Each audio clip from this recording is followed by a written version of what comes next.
తెలంగాణలో ప్రధానంగా మనం గమనించాల్సింది సిట్. అవును. ఏదో ఫోన్ ట్యాపింగ్ ట్యాపింగ్. జరిగింది, ఫోన్ ట్యాపింగ్ అవును. జరిగింది అని అవును. చెప్పి 2 ఏళ్లుగా దాన్ని సాగదీస్తూ వస్తున్నారు. నిజంగా ఫోన్ ట్యాపింగ్ అనేది పెద్ద ఆఫెన్సా?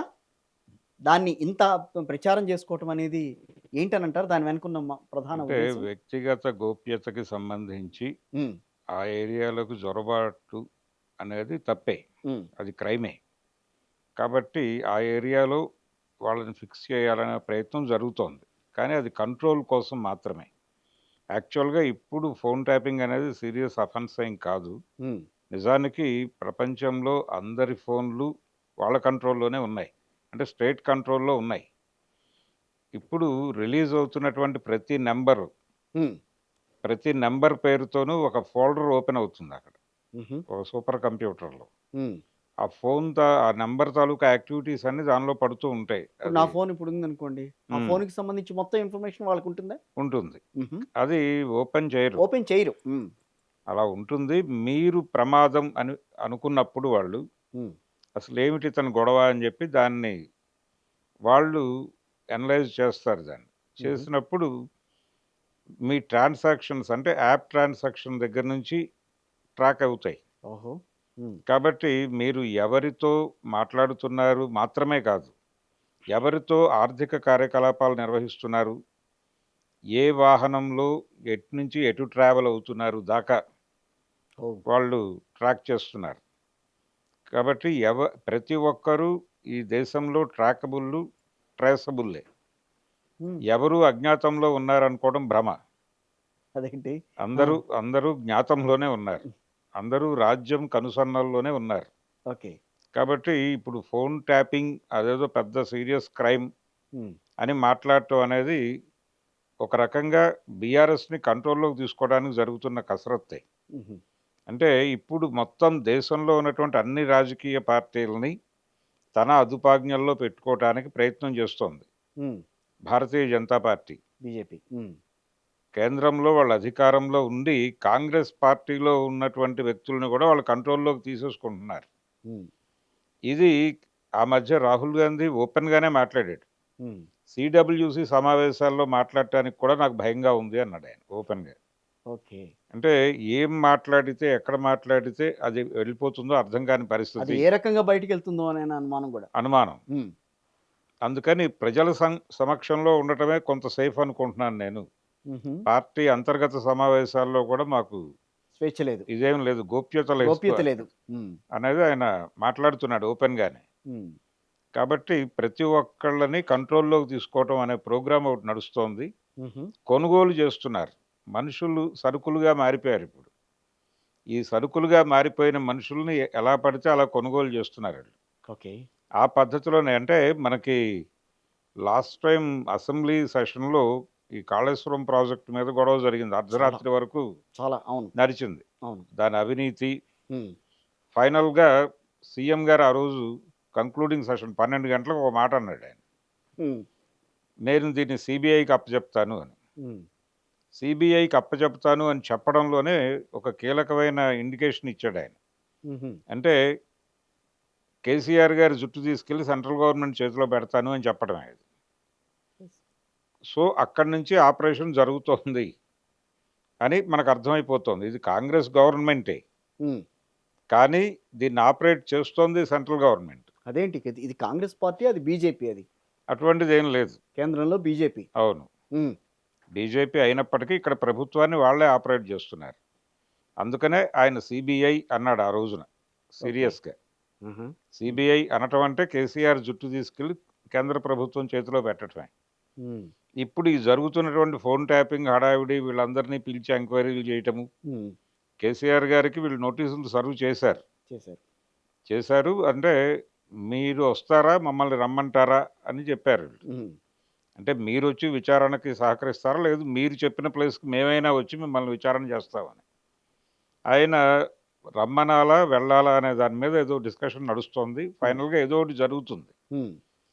ఆయన వెళ్తాడు. వెళ్ళిన తర్వాత ఏం జరుగుతుంది అనేది చూడాలి. ఓకే. ఈ మొత్తం ప్రాసెస్ వీళ్ళనేదో నేరస్తులుగా నిరూపించటం కోసమో, మరో దాని కోసమో కాదు. హ్మ్. వీళ్ళని ఈ కేసుల్లో జైళ్ళల్లో వేసేయటమో మరొక ప్రోగ్రామ్ అంతకంటే లేదు వాళ్ళకి. హ్మ్. లొంగ తీసుకోవడానికి ప్రయత్నాలు. ఓకే. కాళేశ్వరం ప్రాజెక్టు కావచ్చు, ఫోన్ ట్యాపింగ్ కావచ్చు, ఉమ్, మరొకటి కావచ్చు. ప్రతి ఒక్క చోట లొంగుబాటు, ప్రతి ఒక్క పార్టీని వాళ్ళు, ప్రతి ఒక్క వ్యక్తిని లొంగిపోతారా, అదృశ్యం అవుతారా అనే ఆప్షన్ ఇస్తున్నారు. రెండే, ఇంక థర్డ్ ఆప్షన్ లేదు ఈ ప్రపంచంలో. ఉహుం, ట్రంప్ అదే చేస్తున్నాడు. ఎవరికైనా ఉహుం, ఓకే. లొంగుతారా, అదృశ్యం అవుతారా. నరేంద్ర మోడీ గారు కూడా అదే ఆప్షన్. ఉమ్, లొంగిపోతారా, అదృశ్యం అవుతారా. ప్రతి చోట అది మాత్రమే నడుస్తోంది. ఉహుం, కాబట్టి అందులో భాగమే ఇప్పుడు బీఆర్ఎస్ మీద జరుగుతున్నటువంటి కార్యక్రమం. ఉమ్, రేపు కేసీఆర్ గారికి కూడా అదే ఆప్షన్ ఇస్తారు. ఉమ్. లొంగిపోతారా, అదృశ్యం అవుతారా. ఆయన లొంగిపోతారా? ఆయన అట్లా ఎట్లా మాట్లాడతారు? అంటే లొంగిపోతారా అని అంటే పార్టీ వాళ్ళ చేతిలో పెట్టాలా? లేదు లేదు కదా? లేదు, ఆ, వాళ్ళ కనుసన్నల్లో నడవాలి. ఆ, మరి సొంత అంతే. నిర్ణయాలు ఇలాంటివి ఉండరాదు. ఇప్పుడు ఆంధ్రప్రదేశ్లో 3 ప్రాంతీయ పార్టీలు ఉన్నాయి. అవును, వైఎస్ఆర్సీపీ ఉంది, తెలుగుదేశం పార్టీ ఉంది, జనసేన ఉంది. అవును. ఈ 3 పార్టీల ఈ 3 పార్టీలు కూడా చాలా స్పష్టంగా ప్రాంతీయ పార్టీలు ఆ ప్రాంతపు ప్రజల ఆకాంక్షల్ని ప్రతిబింబించే. ప్రతిఫలింపచేయటం ఎస్. వాటి లక్ష్యం. కానీ ఆ 3 పార్టీలు కూడా ప్రాంతీయ ఆకాంక్షల్ని పక్కన పెట్టి కేంద్ర ప్రభుత్వానికి ఏ మేరకు మనం సహకరించగలం అనేటువంటి కార్యక్రమంలో ఉన్నారు ముగ్గురు. ఉమ్, అందులో ఒకరు తక్కువ, ఒకరు ఎక్కువ అని లేదు. ముగ్గురు అదే పనిలో ఉన్నారు. ఉమ్, వీళ్ళు అంటే చంద్రబాబు నాయుడు మీద విమర్శలు చేస్తాడు జగన్మోహన్ రెడ్డి గారు. ఉమ్, కానీ బీజేపీ గురించి ఆయన మాట్లాడు, కేంద్ర ప్రభుత్వ విధానాల గురించి ఆయన మాట్లాడు.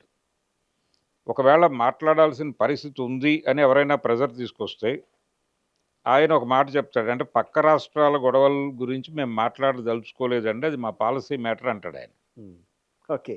సో అది పక్క వెళ్ళిపోతుంది. ఉమ్, ఆయన చంద్రబాబు నాయుడిని మాత్రమే టార్గెట్ చేస్తాడు. అడపాదడప పవన్ కళ్యాణ్ని టార్గెట్ చేస్తారు, అంతవరకే. ఉమ్, తప్ప భారతీయ జనతా పార్టీ లోకల్గా ఉన్న భారతీయ జనతా పార్టీ కూడా ప్రభుత్వంలో ఉంది. ఎస్. భాగస్వామ్యం, కూటమి. కూటమే అది. ఉమ్, ఎన్డీఏ ప్రభుత్వమే ఉంది అక్కడ. అవును. ఎన్డీఏ ప్రభుత్వం గురించి మాట్లాడరు వాళ్ళు. ఓకే. మాట్లాడరు. సెంట్రల్ గవర్నమెంట్ పాలసీల మీద కూడా వాళ్ళు మాట్లాడరు. కరెక్టే. మీరు తెలంగాణలో కాంగ్రెస్ పార్టీని నడిపిస్తోంది బీజేపీ అని అన్నారు. అవును, ఇక్కడ బీజేపీ ఉందిగా, బీజేపీ నడిపించడం ఏంటి మళ్ళీ అక్కడ? ఇక్కడ పార్టీ ఉందిగా బీజేపీ. అవునండి. ఇక్కడ ప్రభుత్వం, కాంగ్రెస్ ప్రభుత్వం ఉంది. అవును. ఆ ప్రభుత్వాన్ని వాళ్ళు నడిపిస్తున్నారు. ఉమ్, ఇది ఇప్పుడు ఫ్రాంచైజీ మోడల్లోకి వచ్చేసింది కాంగ్రెస్ పార్టీ. ఓకే. రేవంత్ రెడ్డి గారు ఫ్రాంచైజీ తీసుకున్నాడు దీన్ని. ఏది? తెలంగాణని ఫ్రాంచైజ్ తెలంగాణ తీసుకున్నాడా? అంతే. ఆయన ఆయన పద్ధతిలో ఆ ప్రభుత్వం నడవటానికి ఏం చేయాలో ఆయన ఆ పని చేసుకుంటూ ఉంటాడు, అంతవరకే.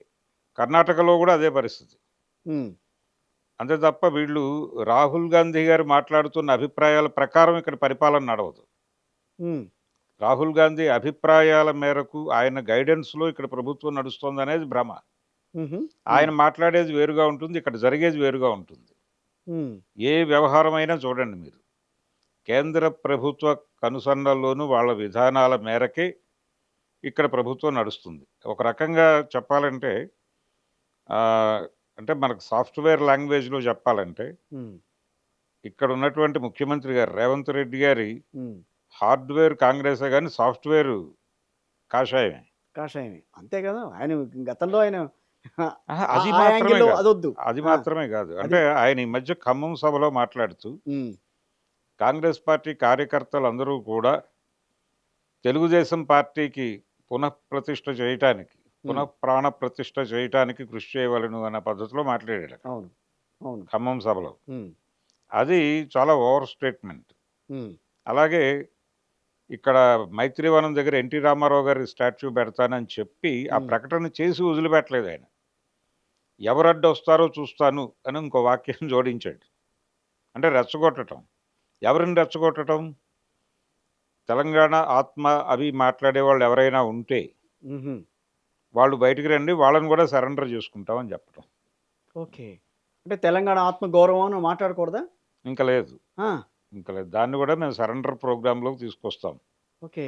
అని ఇండికేట్ చేయటం కోసం ఆయన ఎన్టీఆర్ విగ్రహం పెడతాం, ఎవరైనా కాదంటే చూస్తాం అన్నాడు.